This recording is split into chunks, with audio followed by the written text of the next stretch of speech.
DCB മീഡിയയുടെ പുതിയൊരു വീഡിയോയിലേക്ക് സ്വാഗതം. ഇന്ന് ഡിസംബർ 27 ശനി. ഇന്നും തുടർന്നു വരുന്ന ദിവസങ്ങളിലും നിങ്ങൾ അറിഞ്ഞിരിക്കേണ്ട പ്രധാനപ്പെട്ട വാർത്താ അപ്ഡേറ്റുകളാണ് ഷെയർ ചെയ്യുന്നത്. ചാനൽ ആദ്യമായി കാണുന്നവർ സബ്സ്ക്രൈബ് ചെയ്യുക. വീഡിയോ ഇഷ്ടമായാൽ ലൈക്ക് ചെയ്യുക. ഫേസ്ബുക്കിൽ കാണുന്നവർ പേജ് ഫോളോ കൂടി ചെയ്യുക. ആദ്യത്തെ അറിയിപ്പ്, വർദ്ധിപ്പിച്ച ട്രെയിൻ ടിക്കറ്റ് നിരക്കുകൾ പ്രാബല്യത്തിൽ വന്നതോടെ എക്സ്പ്രസ് വണ്ടികളുടെ ചുരുങ്ങിയ യാത്രാ നിരക്ക് വർദ്ധിച്ചിരിക്കുകയാണ്. ജനറൽ കോച്ച് മുതൽ ഉയർന്ന ക്ലാസ്സുകാർക്കാണ് 5 രൂപ ചുരുങ്ങിയ വർധനയുണ്ടായിട്ടുള്ളത്. 50 കിലോമീറ്റർ ദൂരം വരുന്ന യാത്രകൾക്കാണ് ടിക്കറ്റ് നിരക്ക് 30 രൂപയിൽ നിന്ന് 35 ഉയർന്നത്.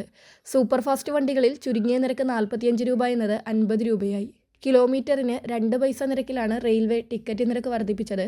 അടുത്ത അറിയിപ്പ്, കേരള വാട്ടർ അതോറിറ്റി BPL വിഭാഗത്തിൽപ്പെടുന്ന ഉപഭോക്താക്കൾക്ക് നൽകുന്ന സൗജന്യ കുടിവെള്ള ആനുകൂല്യം ലഭിക്കുന്നതിനായി ജനുവരി 1 മുതൽ 31 വരെ അപേക്ഷകൾ സമർപ്പിക്കാം.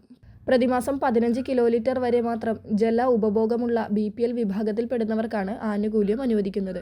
2026 BPL ആനുകൂല്യം ലഭിക്കുന്നതിനായി നിലവിൽ ആനുകൂല്യം ലഭിച്ചുകൊണ്ടിരിക്കുന്നവരും പുതുതായി ആനുകൂല്യം ആവശ്യമുള്ളവരും അപേക്ഷ നൽകണം.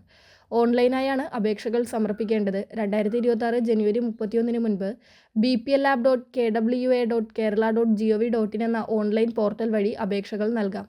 വാട്ടർ ചാർജ് കുടിശ്ശികയുള്ളവരും പ്രവർത്തനരഹിതമായ മീറ്റർ ഉള്ളവരും ജനുവരി 31 മുൻപ് കുടിശ്ശിക അടച്ചു തീർക്കുകയും കേടായ മീറ്റർ മാറ്റി സ്ഥാപിക്കുകയും ചെയ്താൽ മാത്രമേ അപേക്ഷ പരിഗണിക്കുകയുള്ളൂ. അടുത്ത അറിയിപ്പ്, സംസ്ഥാനത്ത് 1 ലക്ഷം കടന്ന സ്വർണ്ണവില റെക്കോർഡുകൾ ഭേദിച്ചുള്ള കുതിപ്പ് തുടരുകയാണ്. ഇന്ന് പവന് 880 രൂപയാണ് വർദ്ധിച്ചത്. 1,03,560 രൂപയാണ് 1 പവൻ സ്വർണത്തിൻ്റെ ഇന്നത്തെ വില. ഗ്രാമിന് ആനുപാതികമായി 110 രൂപയാണ് ഉയർന്നത്. 12,945 രൂപയാണ് 1 ഗ്രാം സ്വർണത്തിൻ്റെ വില. ഈ വിലയുടെ അടിസ്ഥാനത്തിൽ 1 പവൻ സ്വർണ്ണാഭരണം വാങ്ങുവാൻ 1,20,000 രൂപ നമ്മൾ നൽകേണ്ടി വരും. അടുത്ത അറിയിപ്പ്, കർഷകരെ സഹായിക്കാൻ കേന്ദ്ര സർക്കാർ ആരംഭിച്ച പദ്ധതിയാണ് PM കിസാൻ സമ്മാൻ നിധി. നിലവിൽ 21 ഗഡുക്കളാണ് പദ്ധതിയിലൂടെ വിതരണം ചെയ്തിരിക്കുന്നത്. 22ാം ഗഡുവിൻ്റെ വിതരണ കാലാവധി ഇപ്പോൾ ആരംഭിച്ചിരിക്കുകയാണ്. ഇപ്പോഴിതാ 2018 പദ്ധതി ആരംഭിച്ച സമയത്ത് അപേക്ഷ നൽകാതിരുന്ന കർഷകർക്ക് ഇപ്പോൾ പുതുതായി പദ്ധതിയിൽ രജിസ്റ്റർ ചെയ്യാനുള്ള അവസരം വെബ്സൈറ്റിൽ ഒരുക്കിയിരിക്കുകയാണ്.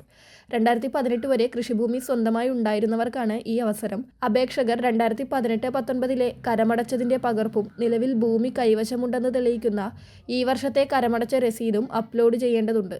സ്വന്തമായി ഭൂമിയുള്ള ചെറുകിട കർഷകരെ സഹായിക്കാനാണ് ഈ പദ്ധതി ലക്ഷ്യമിടുന്നത്. രജിസ്ട്രേഷൻ കോമൺ സർവീസ് സെൻ്ററുകൾ വഴിയോ അല്ലെങ്കിൽ അക്ഷയ കേന്ദ്രങ്ങൾ വഴിയോ നടത്താവുന്നതാണ്.